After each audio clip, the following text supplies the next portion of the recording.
Paul bent over the letter and with his own hand penned its close. Then it was rolled and covered with an outer case to protect it from damage in travelling. The messenger, probably his trusted Greek friend Titus, would thrust it into his tunic and go down the portway to the harbour, to carry across the water to Corinth words that will be read till the end of time. In that letter Paul said that he hoped to start on a journey around the coasts of the Aegean Sea, visiting Philippi and Thessalonica and Beroea, till he came to them in Corinth itself. But a great riot occurred which threw all his plans out and hastened his journey. It came about thus. Each year as a springtime was changing to full summer, on a certain morning in May, the streets of Ephesus began to fill with crowds of holiday-making country people who had come down on foot or by ass or camel from the river valleys of Asia. With them came merchants and shopkeepers, officials and students, from the cities of Lycus and Meander and Castor valleys, while the ships that crept into the port brought pilgrims from all along the coast and even from Greece and Macedonia across the Aegean Sea. The whole country made holiday in honour of Artemis, the goddess of wild nature, now partly Asian and partly Greek in character. The people crowded to see the chariots race round the stadium on the hill, drawn by horses frenzied by the cracking whips of the drivers and the shouts of the crowd. Wrestlers, their bodies glistening with oil in the blazing sun, and boxers with iron-studded gloves on their knuckles, strained and struggled. Men ran the foot races for the prize of a wreath. Hungry beasts, lions from Africa and tigers from the East, were let loose on the sanded arena of the stadium to fight with gladiators standing with their short swords drawn. In the theatre actors played comic plays of Aristophanes before the hill of faces that surrounded them, the audience which crowded the seats that rose tier above tier in the vast auditorium. Paul heard the blare of trumpets and the clash and boom of cymbal and drum, and saw the multitude press out toward the Magnesian gate of the city. The priests and priestesses of Artemis came in procession, with some slaves, playing the music and others bearing aloft under canopies statues of the great goddess. As these passed by, the people waved their arms and gave a shout that surged to the very skies, "Great Artemis! Great Artemis of Ephesus!" Through the streets the goddess in symbol made her triumphal way to the theatre, where play was made in her honour. She came out again and was borne forward on the shoulders of men above the shouting crowds, toward the gate by Mount Coressus, and back through the groves of green trees, above which could be seen the broad, ridged roof of the wonderful temple built for her worship. As the procession drew nearer to the Artemision, the people saw a lovely white temple. Its wide roof and portico rested on row behind row of marble pillars, whose carved capitals were overlaid with gold and whose vast size was made graceful and light by their exquisite proportions. Climbing the marble steps that surrounded and raised the temple, the worshippers went barefoot out of the blaze of the sunshine, through the massive carven doors of cypress wood, into the cool dim quiet of the great hall of the temple with its many statues. Beyond which lay the inner holy place, with its roof of golden cased cedar resting on priceless pillars of green jasper, its carven altar, its embroidered curtain behind which was concealed the goddess Artemis herself, who had fallen, they said, from heaven. She was never shown to the people, a dark roughly carved image with no beauty. Out into the city, however, Paul could see men were buying little graven or terracotta images of Artemis in her shrine, some to take back to their homes to worship, others to present as a votive offering at the Artemision, the temple itself. For 4 days the great festival of Artemis was celebrated each Maytime, and then the crowds melted away, going back along a score of roads and across the sea. But all through the year in the booths in the marketplace sat men who were moulding and carving and hammering.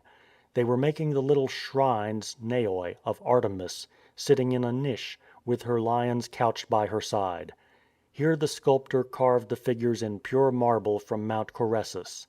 By his side a man with agile, clever fingers moulded them in clay that was put into the furnace and baked. Some of the finished terracotta shrines stood beside him. In the silversmiths' guild men sat by their tiny forges with little hammers and anvils, on which they tapped the grey silver and molded it to beautiful little images of Artemis. Many men in Ephesus made their living by these handicrafts, and sold their shrines not only in Ephesus and on the feast day, but all up the Lycus, Castor and Meander valleys, and at places like Sardis, Philadelphia, Pergamos and Thyatira, Hierapolis, Laodicea and Colossae, for all Asia worshipped Artemis of Ephesus. A leader among these silversmiths was named Demetrius. As he saw Paul, with his helpers Aquila and Timothy, and Erastus, Gaius and Aristarchus and others, spreading through Asia their new religion, which said that handmade images of gods had no power and ought not to be worshipped, Demetrius saw that his income from the shrines would fall in proportion as Paul succeeded. He did not stop to ask himself whether what Paul said was or was not true. He only saw that these new worshippers of the God whom they called Christ were growing in numbers and in power all over the city, and that men who had in the old days bought shrines of Artemis now bought them no longer. Swiftly, one winter day, he drew the leading craftsmen together, the silversmiths, the sculptors in wood and marble and clay, perhaps in the guild of the silversmiths where he was a leading employer. When they were met together, he stood up and spoke. "My men," he said, "you know this trade is the source of our wealth. You also see and hear that not only at Ephesus, but almost all over Asia, this fellow Paul has drawn off a considerable number of people by his persuasions. He declares that handmade gods are not gods at all. Now the danger is not only that we shall have our trade discredited, but that the temple of the great goddess Artemis will fall into contempt, and that she will be degraded from her majestic glory, she whom all Asia and the wide world worship." Demetrius, by thus artfully playing both on their trade interest and their pride in Ephesus as the centre for Artemis worship, roused the meeting to fury against Paul. They poured out into the street shouting, in their passion of enthusiasm for Artemis and rage against the new way, "Great Artemis of Ephesus!" they shouted as they crowded into the street. The people leapt from their shops and houses. Sailors ran up the portway from the harbour, smiths threw down their tools, boys left their games to find out the cause of the uproar. They could only discover that the worship of their goddess was threatened, so they all joined in the cry. There was a shout of "To the theatre!" The dust rose in the air above the many-coloured moving mob that pushed and jostled and yelled its way to the theatre, which was close by the market-place. As the leaders headed the throng they caught sight of Gaius and Aristarchus of Macedonia, two of Paul's principal helpers, who had been busy spreading the faith in Asia. "There are two of the ringleaders," one would cry. "Away with them!" They rushed at Gaius and Aristarchus, and dragging them by their arms and pushing them along, they surged down the street and crowded like a full flowing tide into the theatre, clambering up the marble steps and over the seats, till the place was alive with faces of all nations — Romans, Greeks, Egyptians, Cretans, men of Asia, even Jews. Paul heard the uproar and found that his friends Gaius and Aristarchus had been dragged into the theatre. Immediately he started to go to the theatre himself, to face the raging mob, regardless of the peril. Some of his disciples at once came round Paul and held him back. We can imagine their argument. "Do not go. You are our leader. All the churches depend upon you, and you must keep yourself for the sake of us all. Besides that, what good would come if you went in among those raging beasts? The sight of you would only sting Demetrius and all his men to a wilder fury, which the excitable mob of an Ionian coast city like this would wreak on Aristarchus and Gaius as well as on you." As Paul was hesitating, messengers came running to him from some of the Asiarchs, the great officials who were the high priests for all Asia, of the worship of the divine majesty of Rome itself, in the persons of emperor and the whole line of Caesars. These great Roman-spirited officers were friends of Paul and did not wish any harm to come to him. Knowing that Paul never cared for his own safety, and fearing that he would rush into the theatre and be torn to pieces, they sent to him, saying, "Do not imperil your life by coming into the amphitheatre." Paul at last reluctantly gave way. In the theatre din and chaos ruled. Everyone was shouting, some yelling one thing, some another. The majority had no idea why they had met.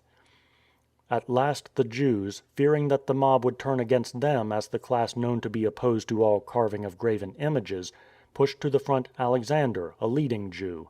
He stood on the stage beckoning with his hand to get silence, so that he could defend himself against the cries of the people. For a few seconds there was quietness. Then the mob discovered that the speaker was a Jew, and a roar broke out from them all, so that not a word that he said could be heard. "Great Artemis of Ephesus!" they shouted, turning a prayer into a rallying cry. "Great Artemis of Ephesus!" For 2 hours that cry echoed from the theatre across the city to the harbour. At last, when they were exhausted, the Secretary of State of Ephesus, the ruling official who was in close touch with the proconsul from Rome, stood up, and at last got complete silence. "Men of Ephesus," he began with a touch of flattery that secured their hearing, "who on earth does not know that the city of Ephesus is warden of the temple of the great Artemis and of the statue that fell from heaven? All that is beyond question. So you should keep calm and do nothing reckless. Instead of that," he continued, pointing to Gaius and Aristarchus, "you have brought these men here who are guilty neither of sacrilege nor of blasphemy against our goddess.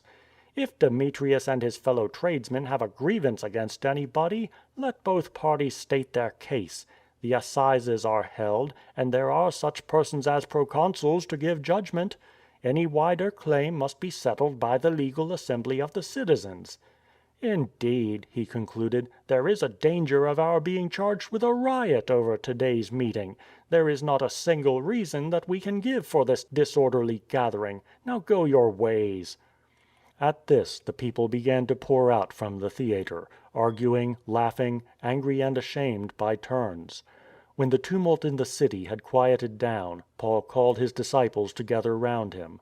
In the quietness he talked with them about the work that lay before them in Ephesus and other cities of Asia.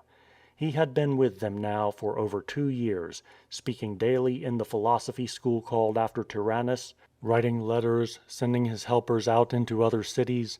Till now there were not only many churches among the cities, but there were men who could lead and carry forward the work that he had opened up. He had intended to stay till that spring, and then to sail in the late spring at Pentecost, going round by Philippi and Thessalonica to Corinth, as he had promised them in his letter. But the riot made his own work in Ephesus impossible for the time. Paul had never since his call from Tarsus stayed so long in one place as Ephesus, and in no place had the opportunity been so wonderful. But he felt the spirit of the pioneer stirring in him, the thrill that stung him on to run the full course, on to his goal. It was winter, with the mountains and hills above Ephesus etched in white snow against the dark sky, and away to the west the pearly sea of islands. The Great Sea was not open for journeying, but venturesome sailors could run the gauntlet of the storms in short voyages from port to port up the coast. Paul, therefore, went down to the harbour and took passage in a coasting vessel. She was rowed down river, then the sweeps were drawn in, and with sail hoisted, she leapt out over the grey waste of waters with her bows northward. End of chapter 26.